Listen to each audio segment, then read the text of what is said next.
welcome to the premiere episode of Back to Back. I'm your host, Noah Cowan, alongside my co-hosts, Luke Owens, Matt Walling. We're here to talk about the world of baseball on and off the field. It's great to see you guys. How's your off-season been? It was good. It was a little quiet at first. Started to pick up, but great off-season nonetheless. I mean, it's almost opening day, so I can't complain, boys. I am very excited. Let's do this thing. For our first episode, before we start, we got prizes. got some Franks out here. Oh boy! Every Look at single this. episode we air, we're gonna eat ballpark food. I don't know if I'm Yeah. eating a dining hall hot dog on set right now. Yeah, I don't think you guys want to see me eat a hot dog, but Cheers. I appreciate the. I don't think this is going hot down the dog. hatch. No, I had too big a dinner. It's a little cold, a little rubbery. All right. Yeah. Shout out to Oswego. Anyways, let's get right into top of the Yeah. first. Take it Let's away, jump Matt. into- All right. Earlier this week, the Dodgers third baseman Justin Turner fractured his wrist while at the plate. How does this impact the Dodgers until his return, which is expected to be in mid-May? You know, I don't think this kills the Dodgers. I think it's going to keep them close with the Diamondbacks in the standings for a little while. Not the end of the world with the offensive production and the pitching production they're going to get. Not the worst thing in the world. Definitely hurts them though. Side note: this hot dog's cold, but it's a pretty big impact on the quarter mark. They should try to sign Brandon Phillips, I think, because he is not bad and he'd be a good fit for third base. But see what happens. I mean, it might take off a few wins, but Dodgers I have confidence in. They're a pretty good team. Yeah, definitely. They're a good team for sure. You got Logan Forsythe, supposed to slide from second to third base and have Chase Utley split time with Enrique Hernandez at second for the time being. Kike. Yep, and Kike's in him.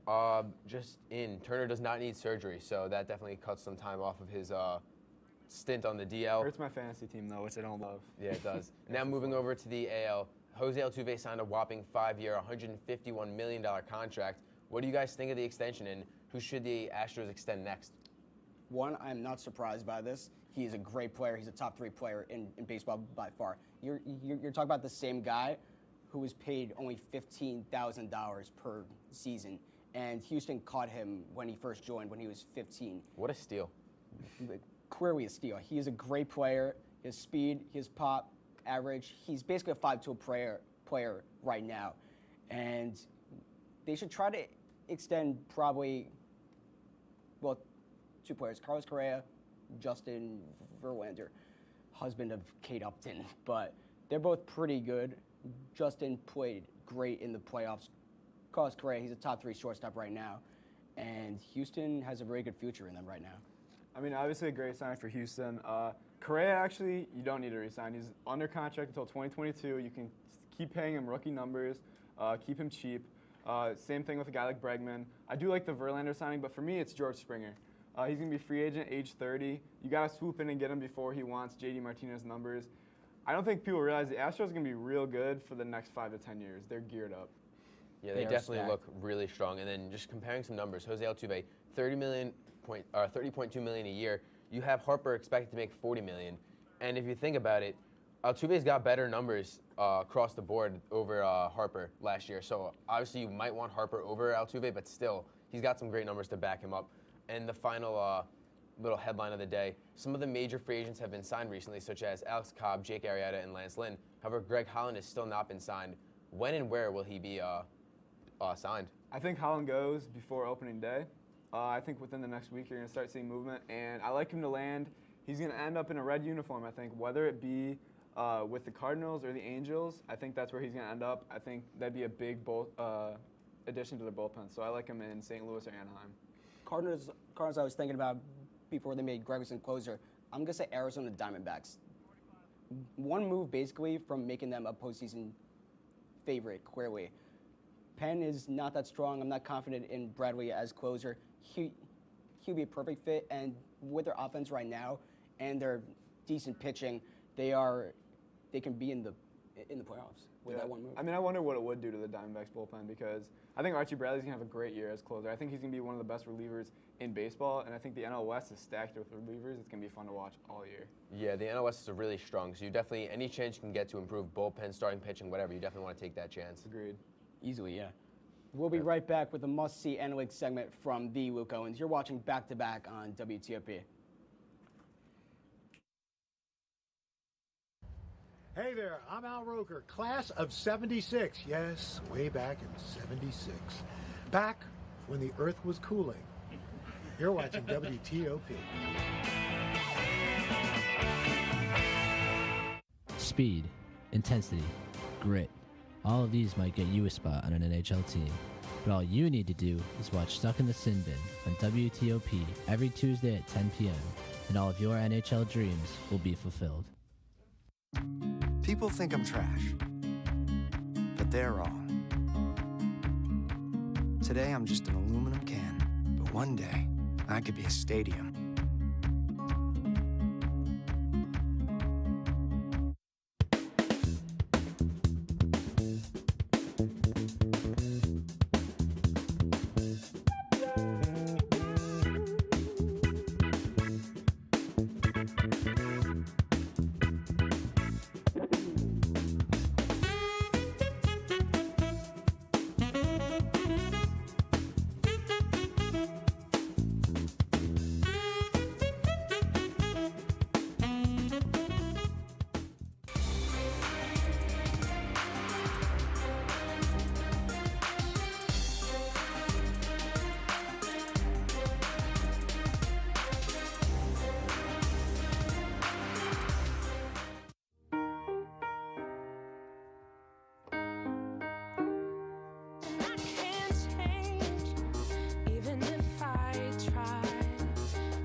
Welcome back to Back to Back on WTOP 10. After a long off season, you may have forgotten about good old sabermetrics. Have no fear, because Luke is here to take you inside the war room. Yeah, boy. That is right. We're going inside the war room today, and I don't have my videos, but we're going to get right into this. And talking about the AL, guys, we're going to talk about this later. The wild card race for the second is really in between the Angels and the Twins. And both these guys have dudes in center field that can really go get it. So if I pull up my graphic here, we're just going to compare these guys. So Buxton in 140 games, he slashed .253, .314, .413 with 16 home runs, 51 ribbies, and 117 hits. And on the other hand, you have Mike Trout with an injury-shortened season in 114 games. The numbers are significantly better, as you can see on the offensive end, slashing .306, .442, .629 with 33 home runs, 72 ribbies, and 123 hits. The interesting part here is WAR. So WAR is wins above replacement, which is how many wins this guy gets at this position over the next guy. So clearly, Mike Trout goes and gets it at the plate. He's one of the best hitters I've ever seen, best I've ever seen live. And I mean, he is honestly one of the best you're going to see for the next 20 years. But why is the WAR so similar between these guys? So Trout comes in with a 6.7 WAR last year compared to Buxton at 5.2. Byron Buxton goes and gets it on defense, and that's why. So this guy is absolutely unreal in center field. He's going to give you, he was second in defensive WAR with 2.8, right behind Andrelton Simmons, who's unreal at shortstop. First in range factor per game, first in total zone runs, which is the number of runs below or average the player was worth based on the number of plays made. So Byron Buxton's going to go get it in center field. Unfortunately, I don't have the videos for you guys because he is fantastic to watch. One of the best defensive players I've ever seen. And then Mike Trout. You guys, you know, you'll see him make robbing home runs against the Orioles, et cetera, et cetera. He makes great plays in center field. The thing is, his value is not there. So Byron Buxton saved by himself 24 runs last year. Mike Trout was a -6 defensive runs saved. Trout's going to make the routine plays for you in center field, but he's not going to take the best routes to the ball, and he isn't overly rangy. Mike Trout, in his essence, is a great corner outfielder, not a great center fielder. He's just above average. So when you look at these guys, Mike Trout's clearly better on the offensive end, but Byron Buxton goes and gets it on defense, and these are going to be two huge keys when we look at the AL wildcard race this year. Yeah, definitely. That's really interesting to bring up because, I mean, I didn't know Buxton going into this segment, and obviously everyone knows Mike Trout. So maybe I think you're going to see sabermetrics kind of bring out those defensive players that you normally couldn't quantify before until really now when it comes to sabermetrics. And obviously you see GMs or front offices using that a lot more, but now when it's coming towards the fans a lot more frequently, do you think that sort of helps the analysis of, I guess, us and obviously some fans? 100%, and what's also getting cool is, you know, for nerds like me or anyone who studies the game, is these defensive metrics are starting to kind of even out, where it's going to get more, you can tell, like, you know, over time, who's doing what. And DRS isn't a perfect stat, but it does give a really good insight. Buxton's literally 30 DRS above Trout, which is really significant in center field. So it's awesome where baseball is going right now. Great job on that segment, by the way. Buxton is capable of being the next Mike Trout. He was the top prospect a few years back. He can bring it into this season coming up. He was my sweeper for my next block. He has speed. He has pop. He has average. He's the future of the Twins. Right. And I'm very excited about seeing him play out there. All right, unfortunately, that's all the time we have for this segment. Back to back, we'll be right back. Stay tuned for some season predictions on WTOP 10.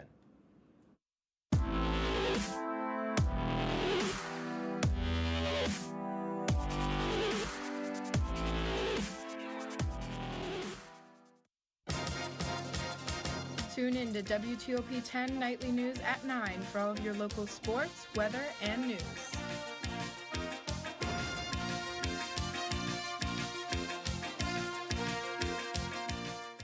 Pretty much a good day for me would be people leaving their hands off of me. I'm always called names. Everywhere that I go, there's always someone calling me names, calling me gay. I've been choked, thrown up against a wall, punched. Nobody's ever tried to help me.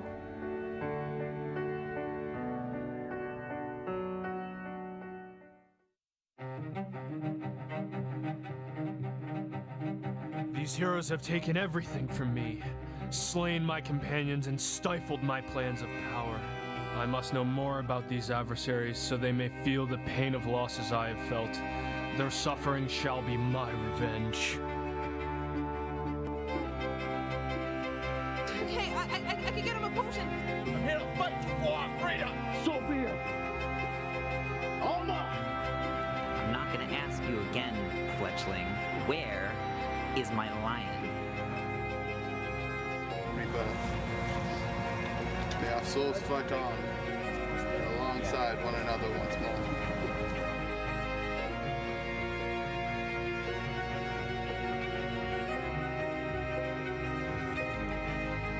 Who are you?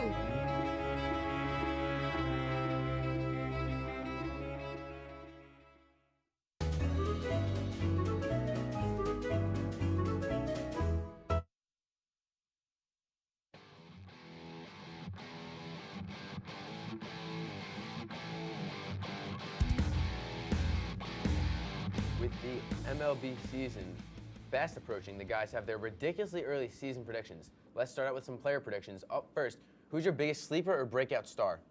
Byron Buxton. He As is you going to prefaced be, before. As I mentioned last block, he is great. He has a lot of speed, a lot of pop. And dark horse, I would say Rafael Devers from the Boston Red Sox. I saw him play last year. He has a lot of pop. I saw him hit a bunch of dingers against the Yankees. He's not bad. Yeah, so for me, I went with a pitcher and a hitter. So pitcher, I'm going back to the NL West, which I love this year. John Gray, Rockies ace, is going to have a 200-plus inning year with over 230 strikeouts and a 3.5 ERA, which is really impressive at Coors. On the hitting side, I'm going to stay with the Yankees. Brandon Drury is going to have a 20-plus home run season. You put his spray charts into Yankee Stadium, he's going to have a great year in that lineup. You know, you brought up sabermetrics last segment, and now you bring it up again. Spray charts are fun. I myself, I love the spray charts. I love the all the sabermetrics and analytics, so I appreciate that, and I'm looking forward to the rest of that you're bringing up. Which stars or really good players are going to be traded at the deadline? All right, so for me, it's going to be, first we're going to start in Miami. I think Justin Bour and JT Realmuto are both gone by the trade deadline. I think Madison Bumgarner, tongue twister over there. It is a tongue twister. Mad Bum's going to end up hopefully in pinstripes. I'd love that. Look for a package centered around Miguel Andujar. And then I think that Nelson Cruz, with a struggling Mariners team, will get dealt to a team like the Minnesota Twins at the trade deadline. Mark that. Well, I mean, I want to sound biased, but I'm a big Yankees fan, and Mad Bum in pinstripes would be fantastic. 2, Donaldson and Manny Machado, 2 of the top third basemen in the league. Toronto and Baltimore, they aren't great. I think they're trying to get rid of Manny, and Toronto I'm not seeing competing, so I wouldn't be surprised if Donaldson is shipped over to a competing team. Don't sleep on Toronto. Don't sleep on them. Donaldson's going to have a huge year in that lineup.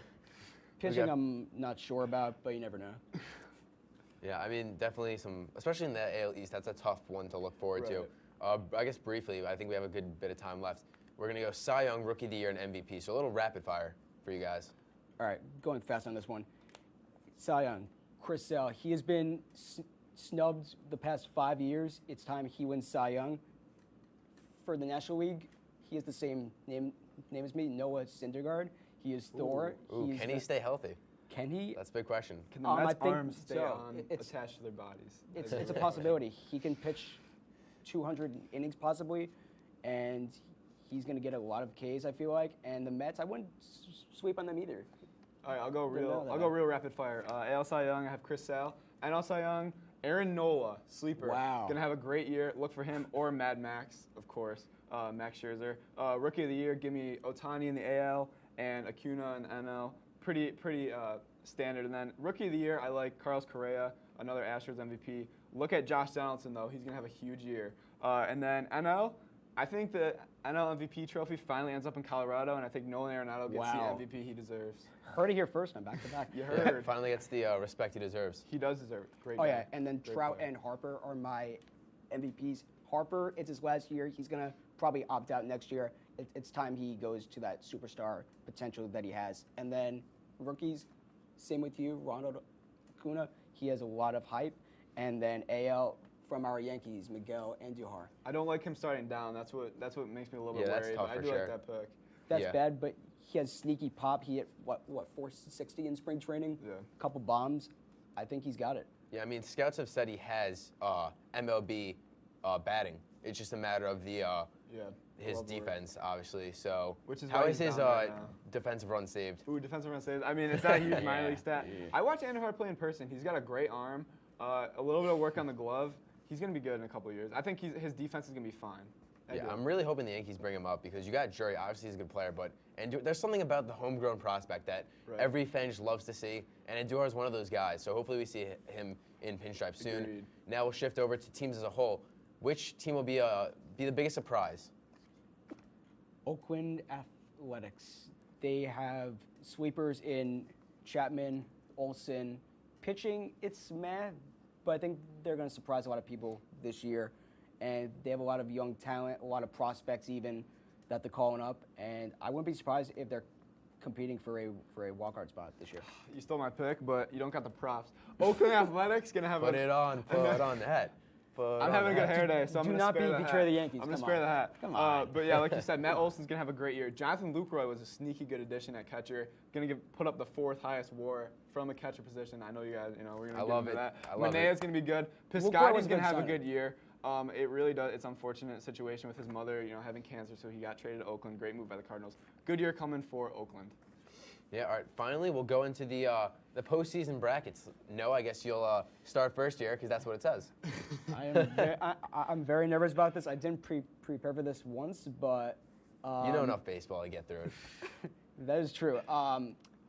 World Series, Yankees versus Cubs. I mean, I don't want to sound too biased, but I think Yankees are going to make it. They are much better with Giancarlo on their team, and the Cubs. you Cubs are Darvish. Cubs. Yeah, it's the Cubs. Yeah, you get Darvish over Arrieta, so I don't know if you want to call that an upgrade, but it's at least kind of standing somewhat still. Yeah, clearly, yeah. I like it. All right, so for me, let me go right through it. All right, we got Astros winning the AL with the Yankees, Indians, and then my wild cards. I got Red Sox, Twins. Astros over Red Sox in the first round again. Yankees over Indians again. So we have the same playoff series, just a little bit different how we get there. And then we have Yankees over Astros. Yeah. 7 games. They were only a game away last year. Garrett Cole's a great pickup for the Astros, which is a little wary. Yankees pitching is a little wary, but I like that. And then the NL, I got Nats, Dodgers, Cubs. Brewers and D-backs take the wild card. Wild card's going to be real fun to watch in the NL. Nationals over D-backs, Cubs over Dodgers. Nationals over Finally the win Cubs wow. for the NLCS. They're going to have a great year. Remember, they get Adam Eaton back.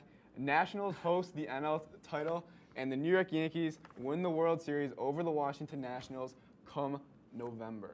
Nats finally winning the playoff series, though. That's right. I would never expect that. Count on it. The Nationals, this is their year. I'm telling you. This is Washington's year. Yes. That's a very big question. This year I've been saying it's the Capitals' year finally. It's Nationals' year. Let's see. feel like It's not we're gonna be the required Redskins as year, sports so- fans to pretend that it's the Nationals' year It has or to the be. Capitals' It's year. got to be. It's the Well, I running mean, joke yeah, come on. for seemingly decades now. But I guess quickly going to the Yankees, Michael, something interesting just to be have a little bit of time. Michael Kay said that he thinks that the Yankees have arguably the best bullpen. So what do you guys just briefly think about that? Because I know that was a very strong statement. That I don't know if I agree. Because the Yankees bullpen is good, but is it that good? I mean, Chapman is going to be there for the entire year. Caneway is not that bad either. Delwyn is Delwyn. He throws heat like crazy. I'm confident in them. Yankees have the best bullpen in the league, period. What he said. Chad Green brings it, Canely, Chapman, Betances. Yankees are unreal bullpen. Yeah, I'm a little worried about Betances going into the end of the year. With that said, that just about wraps up for our way too early predictions on back-to-back. Up next, we'll take you guys around the bases on WTOP 10. I'm not confident in those predictions.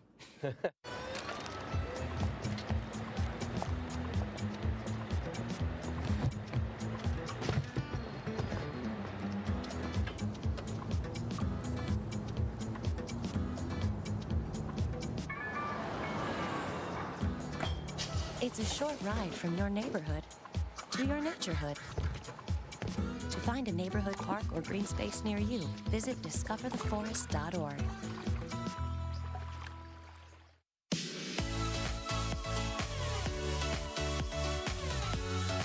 What up, it's your man Flo Rida, and right now you got it locked to WTOP.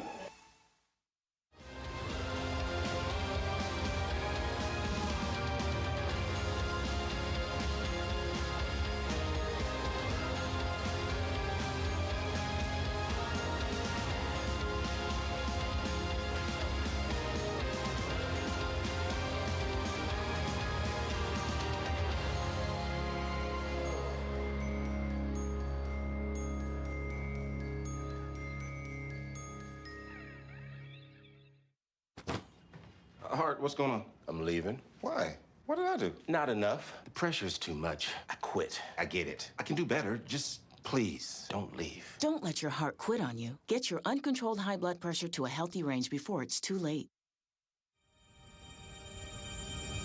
Looks like us and Oswego will get a...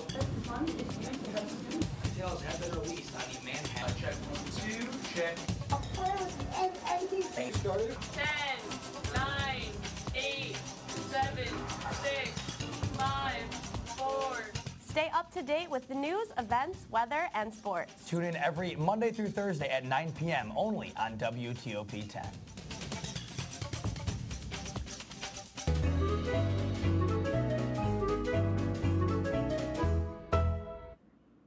Welcome to Back-to-Backs Around the Bases, in which Luke and Noah will answer rapid-fire questions about the MLB and baseball as a whole. Gentlemen, are you ready? I am. Are you guys sure?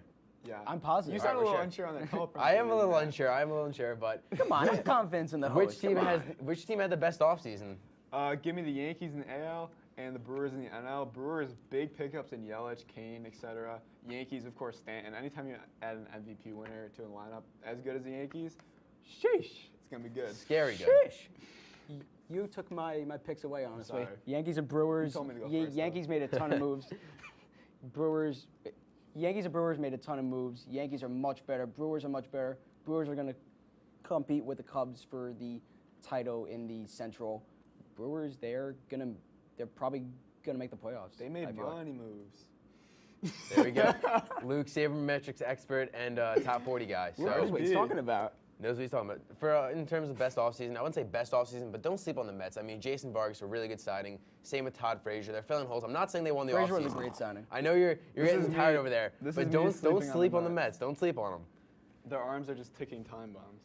That's true, but you got Jason Vargas. Hopefully another arm that hopefully doesn't implode midway through the season.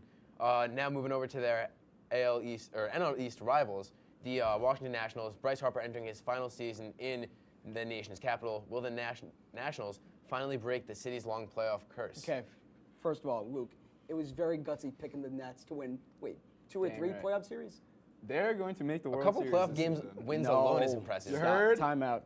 If they win a single game, I'm impressed. Nats are known for choking. Most they're going to win is one playoff series. Don't fall World for Series. the people, curse, man. People pick the Nats for the World Series every year, and they never make it. Curses were made Trust to be me. broken. Curses were made to be broken. Nope, I don't see People it. forget. You got Adam Eaton coming back. You got a healthy Strasburg. Max Scherzer is so good that this is the year for the Nationals, and Bryce Harper's going to go on a tear. It's what they always say every year. Just not confident. Yeah, I can see how unconfident Noah is. Frankly, I'm an optimistic fellow. I have to be as an Islanders fan, and as a Jets fan, and as a Nets fan. So I could see it being the Nats year. We'll move over to the Yankees and the Red Sox. They're finalizing an agreement to play a 2-game series in London in 2019. Where would you guys want to see baseball games played? If you could have any setting in the entire world, where would it be? Or universe. I'm not just saying Earth. You can go anywhere. So many places. Well, let me go first of all. This is a stupid idea by the MLB. Let me think about it. You're bringing baseball to a country that invented a sport to parallel baseball that's even worse and takes like 80 times longer. Don't you dare disparage cricket. They have cricket. Don't you and dare disparage You're going to take cricket. the best series that the MLB has to offer for the city of New York and the city of Boston and move it to London? Are you kidding me? I hate it. But in a more serious note, where would I like a game to be played? I'd like it to be played at the Field of Dreams. That'd be awesome. Like, cornfields in the background. It'd be beautiful. That's a perfect place. That'd be pretty great. There's so many places. You know what? Wake, Ontario. It in seems the pretty lake. random. Yes. So we're in the doing, lake. like- so Playing there's gonna be- baseball in the lake. Trout like, hitting bombs in there. We could Kershaw like striking Fortnite. everybody. We could like Fortnite build like a stadium in the lake. In the lake? That It's a is great possible. idea. I mean, they do tell I'm us down to not see to that. go into the lake, and it's probably still a bit frozen right now. So I'm gonna say not the lake, but I like the. break the rules once in I a like while. it. Come on. I mean, my answer wasn't much better. Mine was gonna be either Central Park, which probably work, or anything Central Park. anything like the game backyard baseball, just any of those stadiums. Oh. I think it's Ernie Steele's backyard with like the what is it? The shed, and then you got the pool. Yep. Love that. Hit dingers left and right there into the pool. Yep. Gotta go with that. Pick. Great pick. All right, That's a pretty good finally, pick. to wrap it up, we'll go over the weekend. The Brewers reenacted a memorable scene from the 90s film, The Sandlot. What's your favorite baseball movie? There's so many to pick from. Mine is a two-way tie. Moneyball and Benchwarmers. Benchwarmers, funny movie, great movie. Big Moneyball Benchwarmers fan. with I like Benchwarmers. but Oh, Benchwarmers is the best. I love it. Ooh, the best. Hot take. Sabermetrics was from Well, yeah, that Moneyball, film, of course. So But you should be thankful. for that film. sabermetrically speaking, Sandlot is the best baseball movie. The War of Sandlot is higher. No. Inside Other than Benchwarmers, I don't know if I What said we that or haven't not. mentioned is 42. It's a darn good movie. That is a great movie. Chadwick Absolutely Boseman fantastic. plays. Amazing. He's great at playing Jackie Robinson. Yeah, I had that and Moneyball. Field of Dreams is always gonna be a classic. Yeah, there's so those many are good there are baseball good movies. We're spoiled. Opening to all sports, I gotta go Mighty Ducks classic 1, 2, and 3. You tell me it's a bad movie, I'm walking out on you. It's a great movie. Same with Miracle, obviously. I'm bringing the hockey spirit. You can't beat Miracle is one of the best, and that just about does it from all of us here at Back to Back. Thank you for tuning in, and we'll see you soon on WTOP 10. See ya.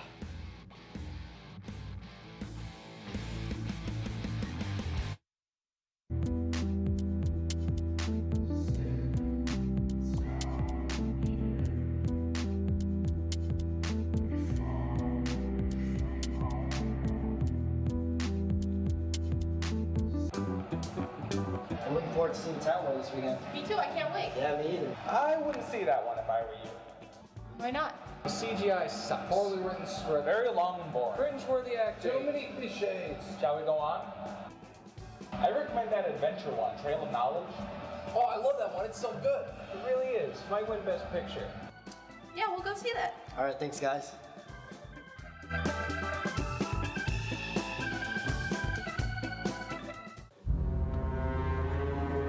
Ali, what's the public access schedule this week?